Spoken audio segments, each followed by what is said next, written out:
அடுத்தது மிஸ்ஸஸ் கீதா மணி. Government job கிடைக்குமா? பேங்க்லயும் try பண்ணலாமா சார்ன்னு கேட்டிருக்காங்க. அரசாங்க உத்தியோகம் நமக்கு வேணும் அப்படின்னா நம்ம என்ன செய்யணும் அப்படின்னா, அண்ணாமலையார் வழிபாடு ரொம்ப ரொம்ப முக்கியம்.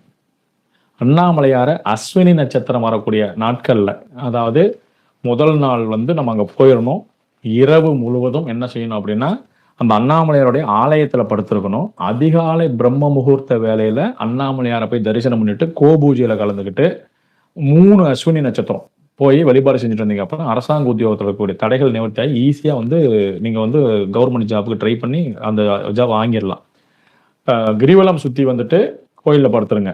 இன்னொரு மெத்தடும் இருக்குது. அண்ணாமலையார் ஆலயத்துல உட்காந்துக்கிட்டு தர்மம் வாங்கணும். தர்மம் வாங்கிட்டு அந்த மொத்த காசையும் வந்து கற்பூரம் வாங்கி அந்த ராஜகோபுரத்துக்கு முன்னாடி இருக்கக்கூடிய அதில் பத்த வச்சுட்டு, அண்ணாமலையார் அந்த கோபுரத்தையும் பார்த்துட்டு அந்த மலை இருக்கு இல்லையா, அந்த மலையையும் பார்த்து அண்ணாமலையே சத்தியம் அருணாச்சலரே சத்தியம், அண்ணாமலையே சத்தியம் அருணாச்சலரே சத்தியம், அண்ணாமலையே சத்தியம் அருணாச்சலரே சத்தியம்னு 3 முறை சொல்லிட்டு வழிபாடு செஞ்சுட்டு வந்தீங்கன்னா போதும்.